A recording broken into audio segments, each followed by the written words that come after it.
Welcome back to She Asked, Tools for Practical Hope. I'm your host, Anna McBride, and I am so excited you're here. My really good friend Rima Shah is here today with us, and we're going to be talking about Ayurveda and the fall. Now, Rima is a practitioner of Vedic arts, which includes Ayurveda, meditation, yoga, and she specializes in women's health, such as pregnancy and postpartum care.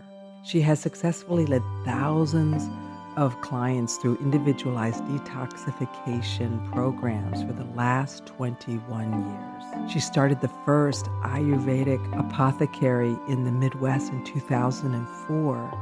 Rima and I met in a meditation training program over 10 years ago. We traveled to India together. We speak all the time about our passions relative to Ayurveda. I really became passionate about Ayurveda because of Rima. So it's my great, deep pleasure to have her be on my program and to share her wisdom, her Ayurvedic wisdom with all of you. Help me welcome Rima Shah. But we're going to actually start with a story. So I'm going to turn it over to you, Rima, where you can share your Ayurvedic story with us. Tell us Mm. more.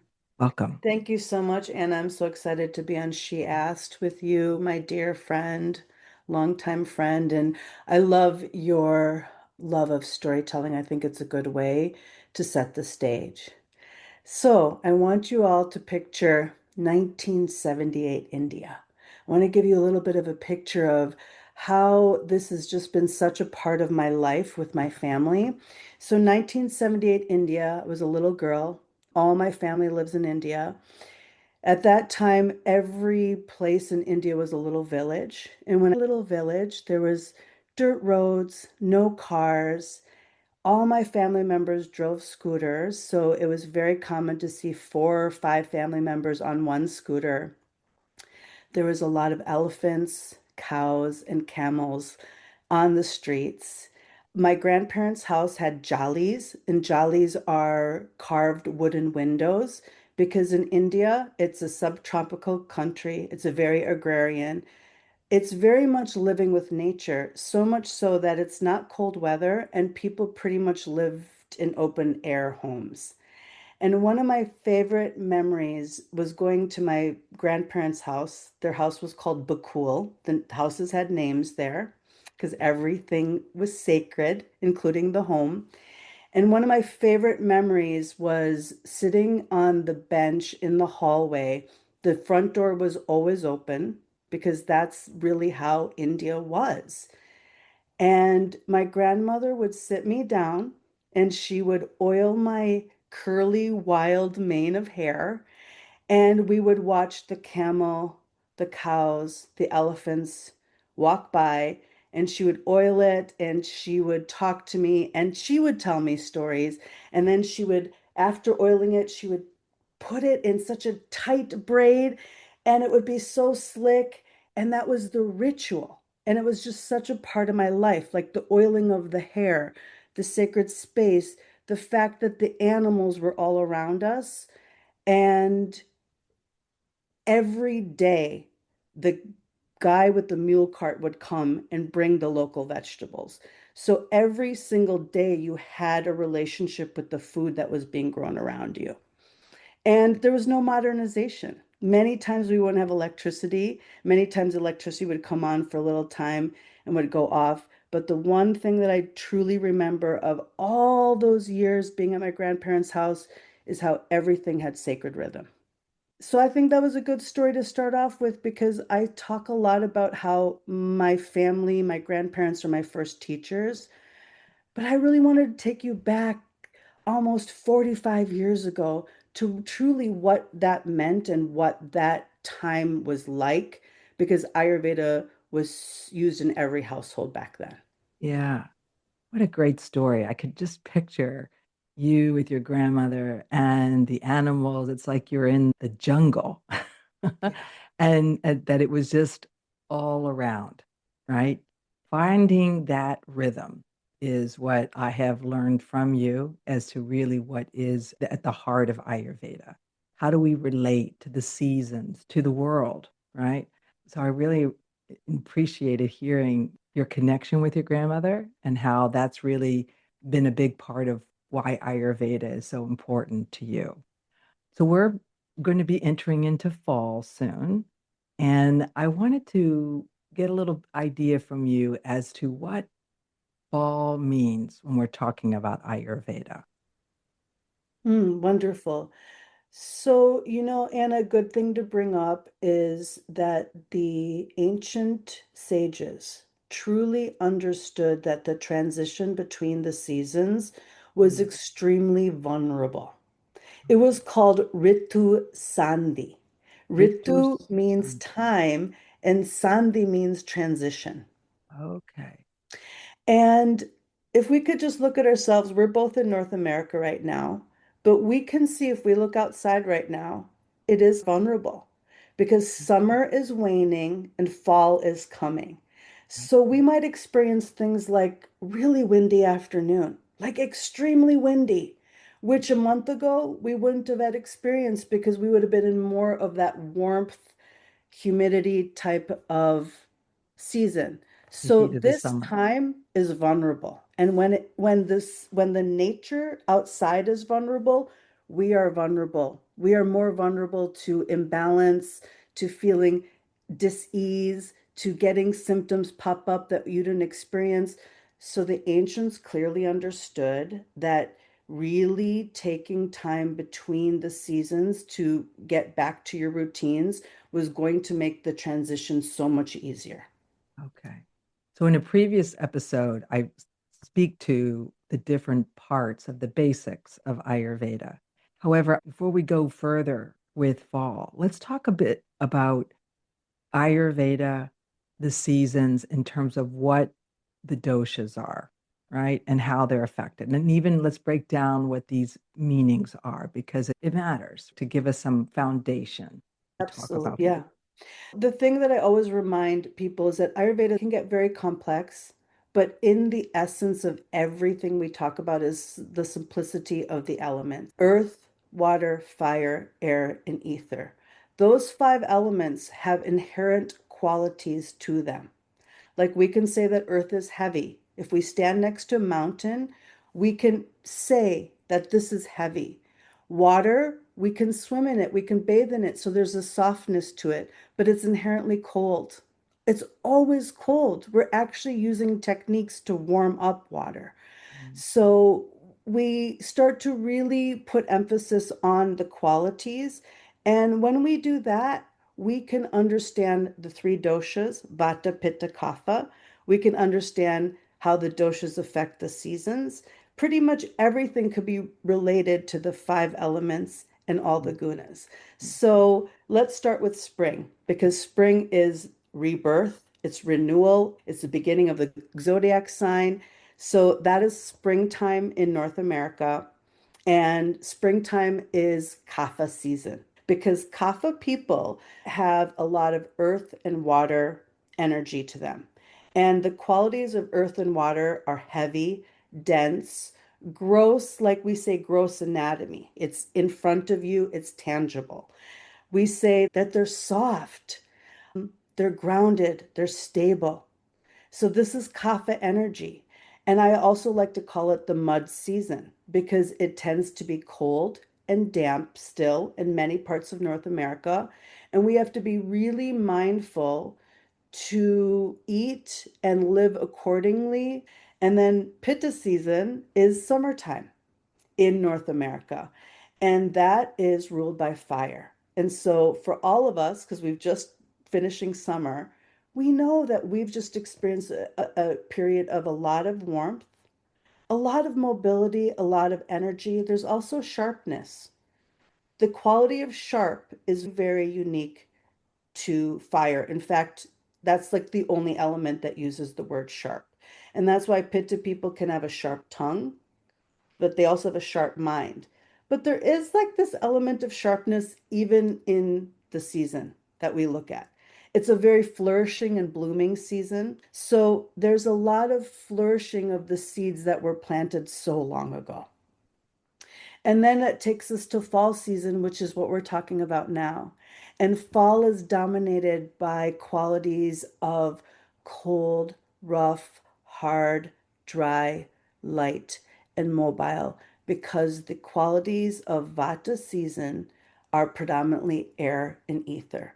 Air is inherently cold, ether is inherently cold. So the one thing that really marks Vata season, no matter where you live, even if you're in California and you experience mild winters, there is the element of the most cold of that area coming in. And Mhm. that's the one big thing that we need to be mindful of so we can help balance that. Okay. So we'll address a little bit of that, but why don't you finish it out with winter? Yes, so Vata season being air and ether, it's actually fall and winter. It's a big time. So for us people in North America, we're talking about September to late February. That's Mhm. Vata season. And then late February to May is Kapha season in North America. And then May to September is Pitta season. Okay. We are a four-season country, but we can pair fall and winter together for Vata. This blueprint can actually work anywhere in the world because India actually has 6 seasons. Africa has 4 seasons, but their seasons are very different from us. They have long rains, short rains, summer, and spring. So we can use this template no matter what climate, what geography, what microclimate you are in. When you're in a cold, damp part of that time, that is very kapha time. When you're in the hottest, warmest part of wherever you are, that's pitta time.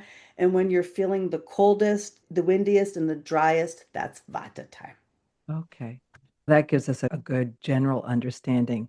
And I have a question for you. During this time of year, at least on the calendar, we're seeing things like eclipses and certain full moons that are occurring. And I'm wondering, in what way does that affect the Vata season? Does it emphasize it or make it less? What's your understanding of that? So much change happens in vata season, including in the astrology. There's Mm. change, there's constant change, and it can be overwhelming. Let's talk about these eclipses. The full moon started a lunar eclipse. 2 weeks from now, there's going to be a solar eclipse. Eclipses are very powerful in Vedic astrology, so powerful that they actually say to you to not actually go out during a solar eclipse because the energy is very strong. They actually tell you to meditate and to do your practices because that's how much we can get influenced by things happening in the sky. Another thing that I think is really cool because Vedic astrology, along with Ayurveda and yoga and meditation, they're all sister sciences. Mhm. And one thing that I think is cool is it's also called Pitru Paksha. And Pitru Paksha is a portal where your ancestors basically are very close to you. And in Vedic astrology and our Hindu culture, these 2 weeks, we actually do a lot of ceremony for our ancestors Oh. to convene with them, to communicate with them, to please them. They Mhm. want to see that we're living our dharma. Okay. So we do things to show our ancestors that we're listening, we're following your lineage. Right. Yeah, I And think that's interesting. In my culture, which is Spanish, we do that at the end of October, beginning of November, where we celebrate the ancestors that have passed before us. Because you're right, there is this connection. And I'm just curious as we're talking about these big changes and what Vata means.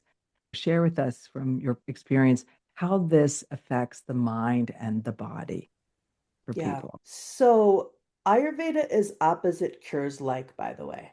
So if you're feeling cold, we use warm therapies. If you're feeling dry, we use moist therapies. Homeopathy, which actually flourished greatly in India also, is like cures like. And that's when you take something like a bee sting, and they'll take actually like the venom of a bee and they'll potentize it. Well, they'll take a little drop of the venom and they'll potentize it with drops of water. And then they'll take a drop of that water and potentize it again. So by the end of that cycle, they'll have a homeopathic pellet, but it will have been potentized so many times that it actually just holds the vibration of the bee sting. But that remedy is given for people that have bee stings. So homeopathy is like cures like. That's a beautiful method on its own. But Ayurveda, really, we call it cosmic medicine, is opposite cures like. So we always want to come back to the gunas, the qualities of Vata season, and that is cold, rough, hard, dry, mobile energy. So the mind at this time starts to have consistent mobile thoughts. And when we have too many thoughts, we do have too much going on in our mind. Vata season, when we're balanced, you can be the most creative that you are possibly can be throughout the whole year because we have a lot of great juice flowing in our mind. But when we don't know how to balance it, it's very easy to go out of control. So some of the biggest mental challenges are anxiety, overwhelm, feeling overwhelmed. So when you're facing a stressful situation, instead of being able to dig your heels and rise to the challenge, you can feel overwhelmed and to the point that you're not sure where to start. Eventually, that can lead to insomnia, but also nervous Nelly, feeling nervous, feeling like your nervous system is more on edge, feeling worry. Anything that I say is cold emotions are very Vata tendency mental imbalances when we don't know how to balance. As well as focus, that Yes, when you get yes. overwhelmed, if that's a byproduct of that, as well as having many thoughts. And so, being a treatment of opposites to bring back balance, what are some things when people are imbalanced in this Vata season that you would recommend that they approach doing to help rebalance themselves? Yeah, Vatas love to say to people, I dance to the beat of my own drum. I follow my own path. I don't like to be told what to do. I need to flit like the wind. And that is wonderful. But guess what? You're going to so much more be able to be your creative, carefree self when you do one of the most important things in Ayurveda, which is establish dinacharya. Dinacharya is your daily routine. It is what you Mm, do from the time you wake up to the time you go to bed. And if you ask Ayurvedic doctors what is one of three concepts that you think are really important, they will always say your dinacharya. Because at the end of the day, Ayurveda is ancient wisdom for practical everyday living. love that. So the biggest thing is routine because Vatas want to say, I don't like routine. It messes with my creativity. And the number one thing you need to do is to establish a good dinacharya, especially for Vata season. Yeah. I find being a Pitta myself that I really love a routine. And I have had this very structured morning ritual for years now, which I know is a bit of kapha in me as well. And so the way to balance it out, I find, is like not to be too held tight to something, to be open-minded to new ways of doing it. However, following a routine is important during the season. Yes, very. And Ayurveda has a very established daily routine, and most of it occurs in the morning. Okay. So give me some examples of what are some morning routine things from an Ayurvedic perspective that you recommend for Yes, rebalance. I'll start from the moment you wake up. So the moment you wake up, and really, Anna, you tap into this so much, but a daily prayer affirmation before you even leave the bed. You're about to start the day, and every day you're starting a day over and again. So, to make that part of your routine, and many Ayurvedic doctors have said this for a long time, do a body scan, do a prayer, do an affirmation. And we know because we've studied meditation so much that we also know that when you start your day with positive affirmations, you have a 50% chance of having a better day just by doing that. I think that you and I both have made meditation a first thing so nothing gets in the way of that.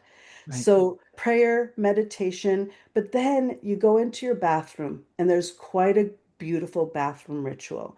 And in Ayurveda, we like to dry skin brush to get your lymphatic system going. And that only takes about 5 minutes. And then after that, a daily warm oil massage, which is called Abhyanga. That is very key and very essential to daily routine. Then we also sometimes apply nasal oil. We do our regular cleansing, like brushing our teeth, but we add a tongue scraper. A tongue scraper is a beautiful way to get the coating, the toxic coating off your tongue so it doesn't get reabsorbed into your body. And then we get ready to prepare ourselves to have a really good breakfast. I would say that's key elements to the morning, and you could add so much more into that if you want to do yoga, if you want to do other things, if you want to do journaling. But I think some of the key is to realize that the way that we tap into our body through Abhyanga, through dry skin brushing, and then with our mind through prayer and meditation, Hmm. that sets the day up in the most beautiful way. It's What I like hear you stress saying can't is, touch you. yeah, what our teacher would tell us is what sets the trajectory for the day. But you have Yeah, to attend both to the mind and to the body, right? yeah. And that morning ritual is a great way to kick that off. Now, does it differ at all in suggestion for fall versus other times of year as to what the morning ritual will be?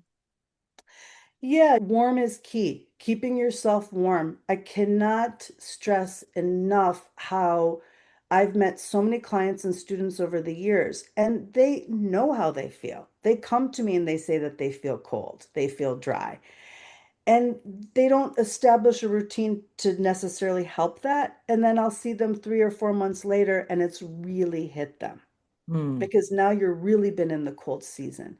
So the oil is extremely important in Vata season. In fact, the mantra that I say for Vata season is warm, moist, and oily. Keep yourself warm. Do it with a hot shower or a bath. Do it with a hot water bottle. Do it with your extra blankets. Make sure that your meditation room is warm. These kind of things you can say that you're going to do it, but if you don't feel warm, you're not going to show up every day. We definitely want to use more oils in our diet. We want to have more soups. We want to get into teas, and then oily. So I think Abhyanga for Vata season is really necessary, especially for Vata type people. You and me are both Pittas. And so Pittas and Kaphas, they might not oleate every day, but it's something that every dosha should do regularly during Vata season. Okay, so each dosha should have a similar morning ritual when it comes to how we take care of the body. Is that what I hear you saying during Vata season? Yeah, of course, each dosha is different. Vatas, because they're the most dry, the most prone to things like constipation, any kind of dry things like dry eyes, dry mouth, dry hair. For Vatas, you can pretty much guarantee that like a daily oil massage would be wonderful. Hmm. For Pittas, we have a sense of oiliness. I always use J Lo as a celebrity to say that she's very Pitta. J Mhm. Lo's got that glow because Pitta people have lustrous skin. We have fire, and that lends to oily skin. So a Hmm. lot of times Pitta people naturally feel oily, but fire can eventually dry your tissues out too.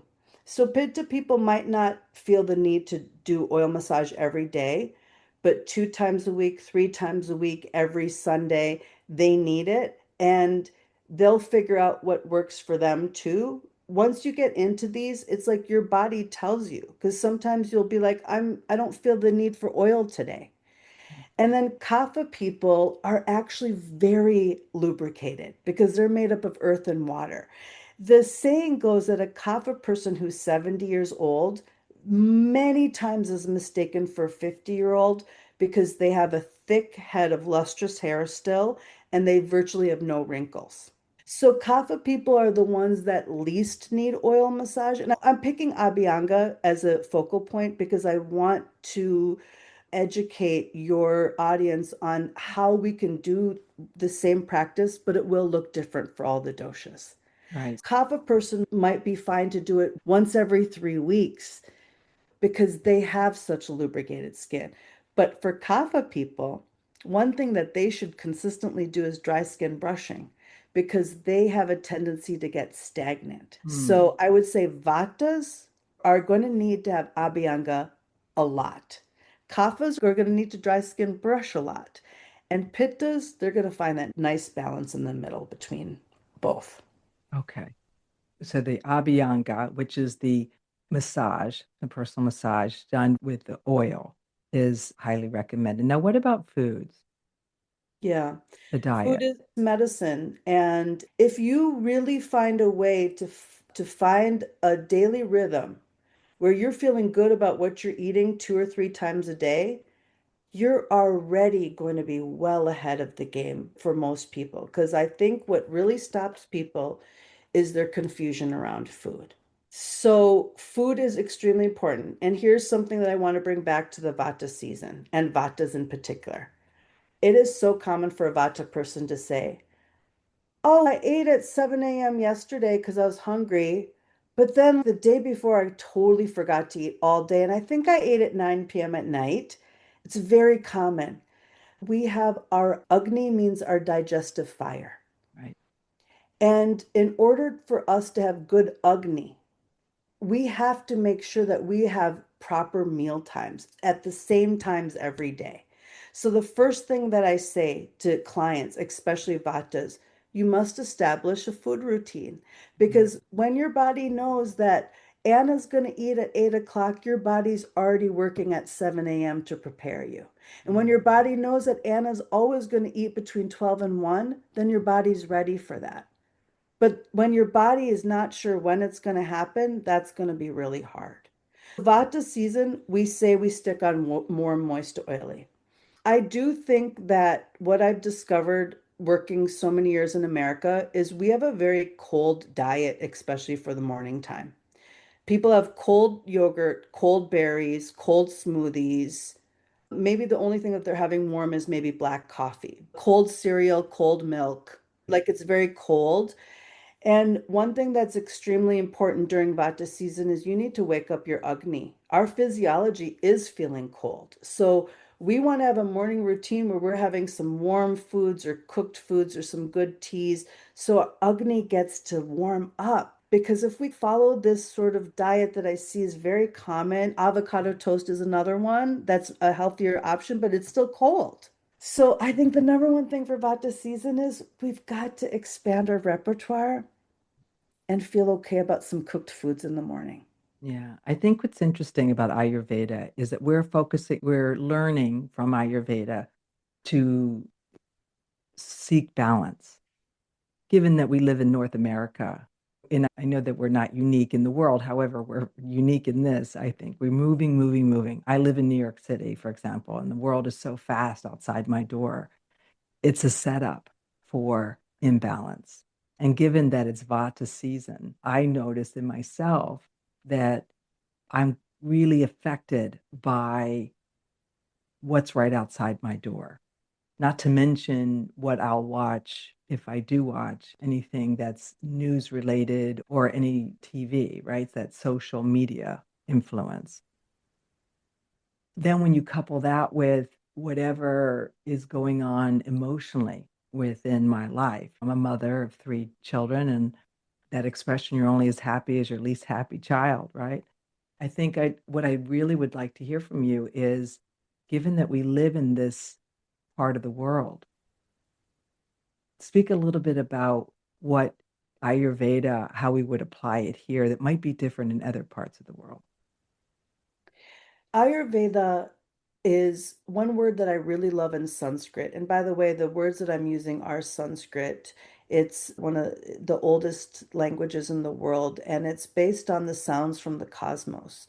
All the Vedas are written in Sanskrit, and so when I'm referring to it, it's really the language of the Vedas, which is the oldest written scriptures on the planet.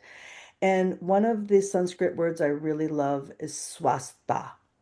Swastha. And swastha means perfect health, Mm, but it also means swastha, to know thyself. mm, So ultimately, whether we're in New York or we're in a beautiful, idyllic farmhouse in the countryside of Vermont. We are here as human beings to know ourselves more. Mm. And the essence of Ayurveda is when you know who you are and you take time and every day you keep diving into this because Ayurveda is a lifelong learning tool. So you start to learn more and more about yourself as every year goes by. But when you learn, first of all, are you very fiery? Are you airy? Are you earthy? That's the starting point because once you know that, you stop judging yourself on the symptoms you see yourself having. Instead of saying I'm an airhead, people always say I'm unaccountable. People always say I'm late. Instead of judging yourself, you can have compassion for yourself because you can say to yourself, I'm really Vata. I've got a Mhm. lot of air and ether. And I think that's really the basis. Like, we are all here to have a better quality of life and less stress. And I think we're going to be able to do that using Ayurveda when we feel like we know ourselves more on Mm. an elemental level. Okay. So the stress of the world is mitigated through Ayurveda, first by getting to know ourselves and really talking about ourselves in terms of nature and how we are really related to nature. You did a great job earlier talking about the different seasons and how the different personalities of the doshas. I was taught that everything that we see outside of ourselves in terms of the five elements live within us, right? We have earth, fire, water, ether, and air, and within us. And I think if we can even get to know ourselves, that our bodies are a reflection of what the cosmos are, right?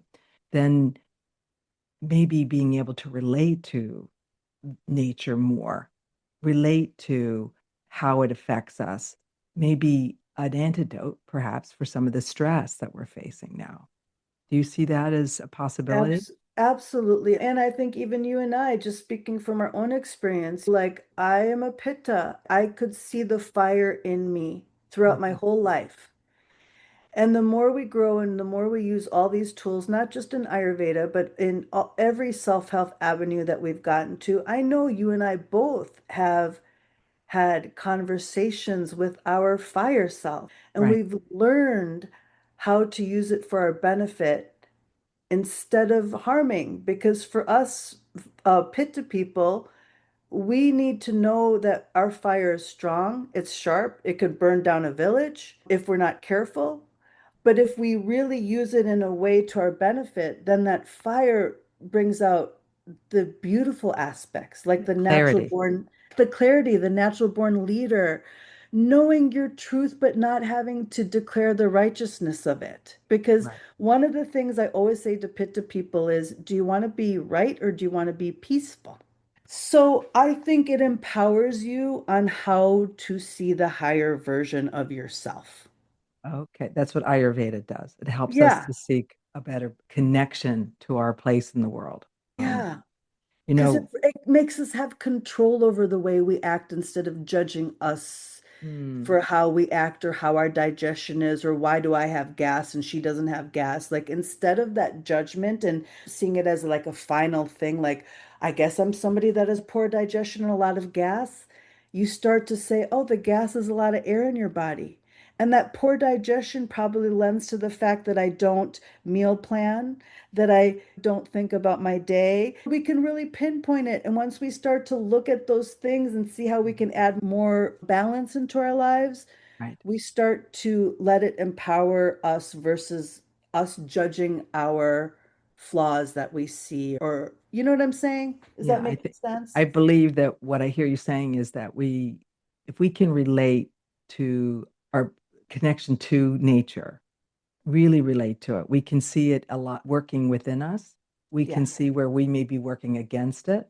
Instead of making it a problem, there's so many possibilities in terms of how to rebalance ourselves just by looking at the seasons and how we can be more in harmony with the season. absolutely. Yeah. As we start to wrap up here, I wanted to ask you what some of your favorite daily practices are for you in your dosha, as well as your favorite foods this Mm. time of year. Because Vata season, another thing I also want to bring up too, Anna, is that very few people, and you and I have had many discussions about this, very few people are only one dosha, right? Mm. We can say we're Pitta, Vata, Kapha, but most of the planet is dual doshic, meaning you have one primary dosha and one secondary dosha. And maybe that's something we'll talk about in the future because it's also really a beautiful thing to dive into.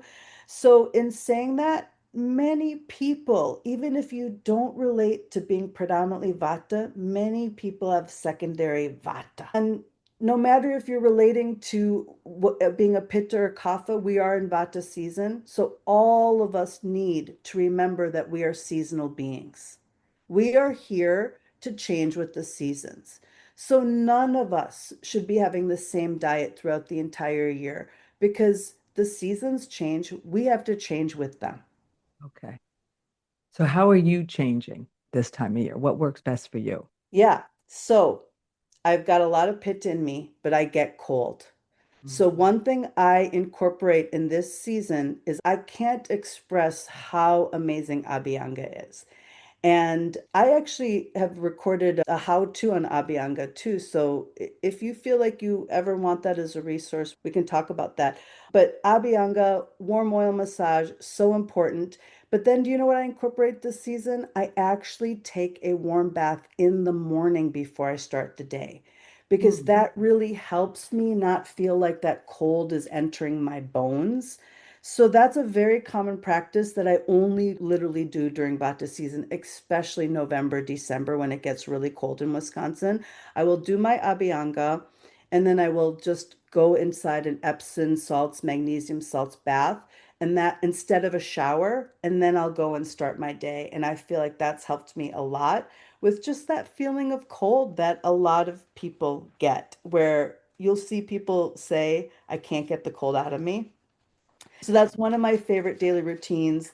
Another one that I love about the season because it gets so dark in North America, I really love journaling before bedtime because I think it's really important to close the bookends in Vata season because it is very common to feel isolated, lonely, fearful. The dark is deep. It starts to get dark at 4:30. So there's a lot of inner thoughts that we all have. And I think for me, journaling before bedtime, really closing my thoughts is a practice I really bring in for Vata season. Okay. I find that what's interesting for me, I'm Pitta Vata myself. And I have to be careful of the technology exposure before bedtime because it will keep me awake later and or it will interrupt my sleep at some point throughout the night. What do you think about that bedtime ritual in besides journaling for people during the season?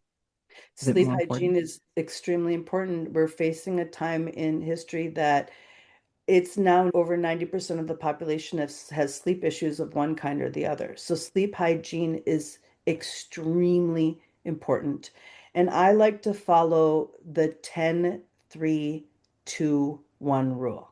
10 Mm. hours before you want to go to sleep, which for most people, hopefully it's you're winding down between 9 and 10. That's what we want in Ayurveda.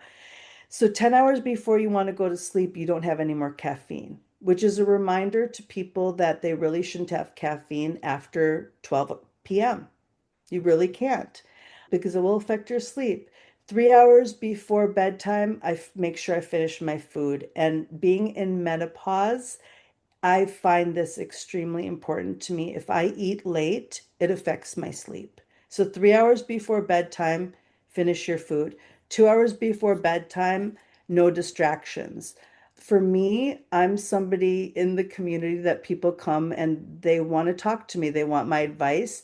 And I cut off phone calls. I'll cut off any distractions. So I won't answer that phone call of a girlfriend that needs to talk about something at 8 o'clock at night. That's really important, especially during Vata season for me. And then 1 hour before bed, absolutely no phone at all. Okay. So 10 hours, no caffeine, 3 hours, no food, 2 hours, no distractions. which is a great time to get into journaling or reading or an evening bath or Mhm. whatever. And then 1 hour, no phone. Okay. That's a great process for a bedtime ritual.